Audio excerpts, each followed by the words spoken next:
Nachos, and welcome to another edition of this season final of the Major League Minor Show. I'm your host, Chris Dodson, and welcome to this very special edition because this is going to be one of the last ones. We're actually going to do one more show after this, and we're going to conclude all of Major League Minor.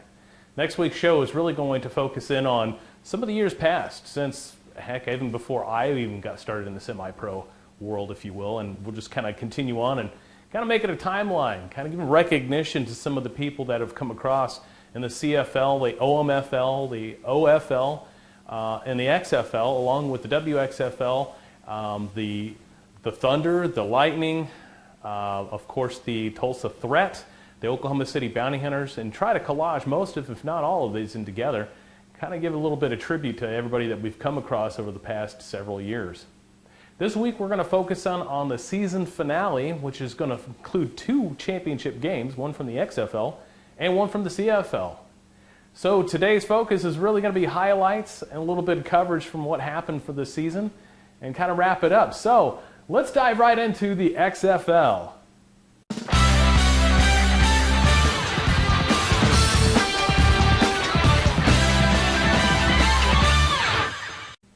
So last week was the XFL Championship game.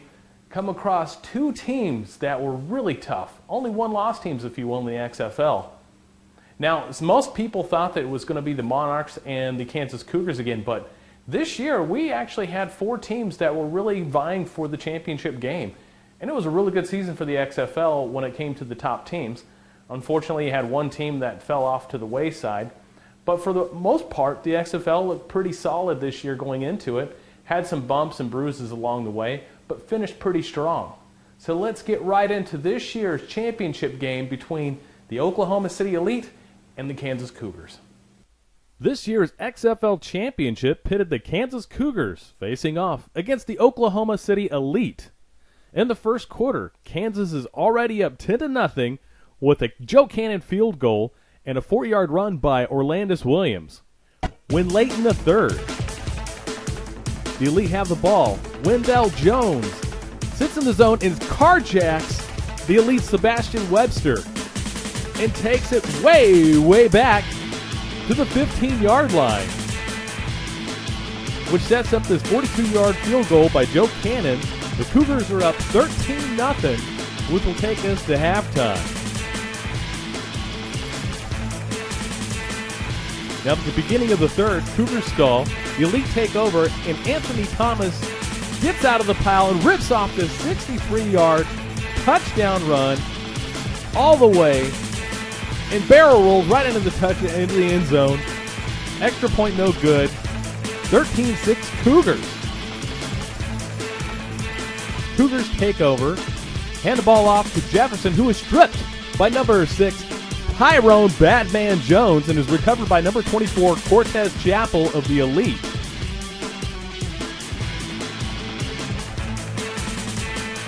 The Elite get all the way to the 1-yard line. Webster punches it in with a 1-yard touchdown. Extra point is good. We're all tied up, 13-all. Cougars on the next drive with an errant pitch is picked off in the air by number 3, Stephen Bridgeton of the Elite, who returns it all the way back in for a touchdown. Extra point good, 2013 Elite. Now the Cougars' next possession, Cephas Jefferson with another fumble, this time recovered by Joe Nahart of the Elite, setting up this 27-yard touchdown pass from Webster. He gets the ball, looks, finds number 8, Mackenzie Brown in the end zone, in the seam, real easy. Extra point good, 27-13 Elite. Cougars rally back with a 35-yard pass from Orlandis Williams to Lee Stewart. That'll set up this 15-yard pass from Williams. Looks, fires all the way to Wayman Carter. Extra point good, 27-20 Elite. Now each team can't find any offense until the late in the fourth. That's when Orlandis Williams looks, fires all the way out. Finds number 13, Lee Stewart, again for a 40-yard pass. This will set up the play of the game. Williams back. Gets it, looks, lobs it in the air for Zeke Smith, and it looks like he come down with it, but it was the number 24, the Elites, Matthew Tingle, Rob Smith of the ball, takes the interception, sealing the game for the Elite. Your final score, the Oklahoma City Elite 27, the Kansas Cougars 20. The Elite are your 2017 champions. That was a great game.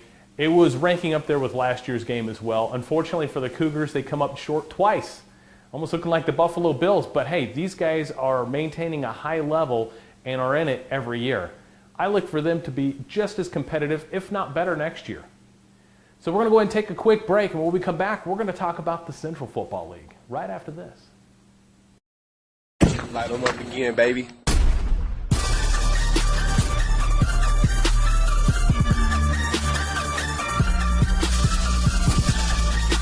Light them up, baby! Light them up!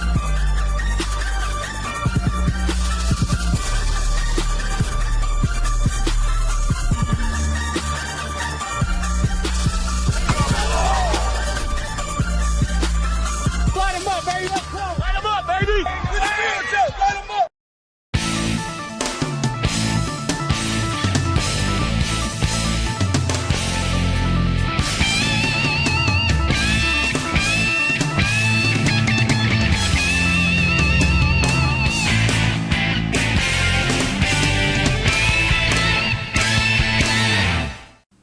This year's CFL game was, honestly, it was a little bit of a shocker to me. I was expecting it to be kind of like last year's game. Honestly, that was one of the best. And it's kind of hard to compare apples and oranges because each year, you just never know what's going to happen. It's like a box of chocolates. Forrest Gump, a little literature right there. Anyway, so getting back to it, my expectations were extremely high for a very competitive game. Unfortunately, it wasn't as competitive as what we thought. These two teams that were facing off against each other are the highest of caliber when it comes to AA football. So let's get right into this year's CFL Championship that faced two teams, the Northwest Arkansas battle against the Tri-City Panthers right now. This year's CFL Championship game took place in Wagner when the Northwest Arkansas battle and the Tri-City Panthers went at it, both one-loss teams. It was a beautiful day for a championship game as you see the American flag, the United States flag being presented, and the Oklahoma flag as well. Now Tri-City opens the drive. Rico Watkins finds Danny Knighton for a 25-yard jump ball touchdown, 7-0. The point after attempt coming right up is good. 7-0 Tri-City. Battle drives all the way to the Tri-City 5-yard line, but stalls. Jason Campbell gets the Northwest Arkansas on the board with a 22-yard field goal. 7-3 Tri-City. Then Tri-City volleys back. Watkins hands off to Carson Smallwood for a 2-yard touchdown. Right in the middle there. Point after attempt is good. Your score, 14-3 Tri-City. Battle still in the game. McDonald gets the ball, looks, fires, and is intercepted by Jeremy Bell, who takes it all the way back. He keeps going. He's not being stopped. A good block right there. Takes it in for a touchdown, but a flag on the play brings it back to the Battle 26-yard line. Or the Panthers now at the 10. Dr. Watkins finds again another touchdown, a quick slant. Real easy for him. This is a picture all day long. Point after attempt is good. 21-3, Tri-City at the end of the first half. Now, the Battle will take the opening kickoff. Wayne Hall, who changed positions and fooled the Panthers, breaks a tackle all the way back, finds a few key blocks, and takes it for a 92-yard run. The Battle first time to cross the goal line of the day.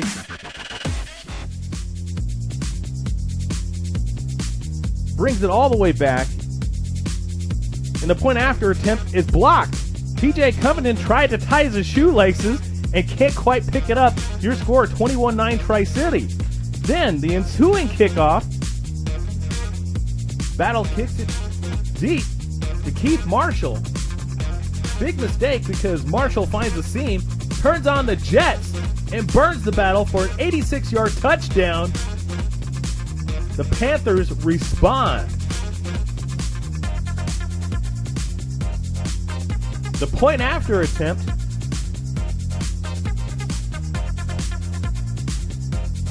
with a bad low snap, tries to run it in, but is tackled. 27-9 Panthers. Battle again. Close in, naked bootleg, genius right there, touchdown. Lorenzo Hager with that one. McDonald and company try a 2-point conversion. And a shovel pass to the Haas, Adam Menard. 27-17 Tri-City. Battle within arm's distance to try to tie things up, but then Rico Suave Watkins with a beautiful play action, and Watkins finds his way in to Michael Swally. Touchdown.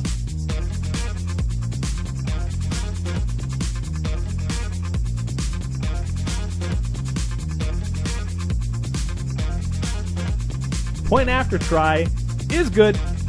34-17 Panthers, and it doesn't stop there. The Panthers wearing down the Battle defense when Watkins lobs up this 43-yard pass off his back foot to Daniel Knighton, who does a Lynn Swan over 2 defenders. That's just nasty. Point after attempt is he got clobbered right there. 47-17 Tri-City. And things get uglier for the Battle because Watkins again, exploiting the Battle secondary, makes it look easy with another touchdown pass. Way too easy there. Point after attempt is good. 47-17 Panthers. And then the Panthers will just kneel it down, closing out the game.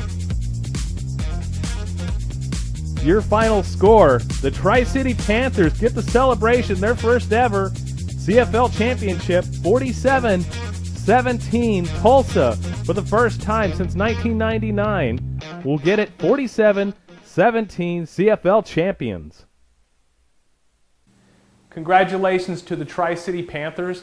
They were really a team that we didn't know if they were really going to be matching up this year and could possibly get into the championship, not unless actually win it. We knew a lot of the guys that came over from the Desperados were very competitive, and we knew that the Panthers were really going to be a team that were going to improve. Matter of fact, they're the best improved team that I've seen from one year to the next in all the semi-pro, honestly. Outside the Oklahoma City Diamondbacks, these guys, they rank right up there. So congratulations to the Tri-City Panthers, Rico Watkins. Honestly, you guys have done a great job and impressed the hell out of all of us. Congratulations to you guys. Northwest Arkansas Battle, hey, congratulations to you gentlemen as well, too.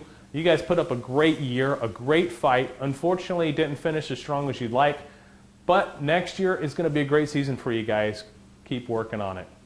We're going to be right back when we talk about the Oklahoma Thunder and what's going on with them right after this.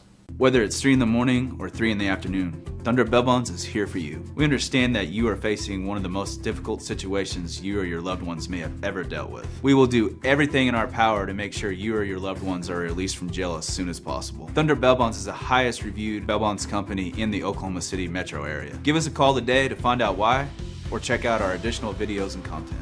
Call your always timely, professional, and courteous bail bondsman, Frank DeLoger, 24 hours a day, 7 days a week. Last week in the GBFL, pitted 2 teams, 2 undefeated teams, if you will, against each other, and it was a great game up until the first half. And I'll tell you what, the Oklahoma Thunder have done a great job in seasons past, and they continue on this year. They faced off against the Missouri Cyclones, which were undefeated and had high expectations and put up some really good points throughout the season. Unfortunately for the Cyclones, she had to come across the Oklahoma Thunder. Final score on this one was 28-8, and it wasn't really much of a contest, honestly. This week in the GBFL, the Thunder retained their number 1 spot and look to be number 1 going into the playoffs. As long as there's no issues, which honestly I really don't see. These guys are firing off on all cylinders and look to capitalize on a two-peat, if you will, in the GBFL. They want to get that back-to-back win. So this week is going to be an off week for everybody.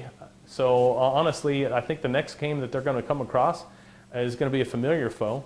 We'll get back to that next week as we talk a little bit about some of the years past going on, and we'll have a little special excerpt, if you will, for the Oklahoma Thunder.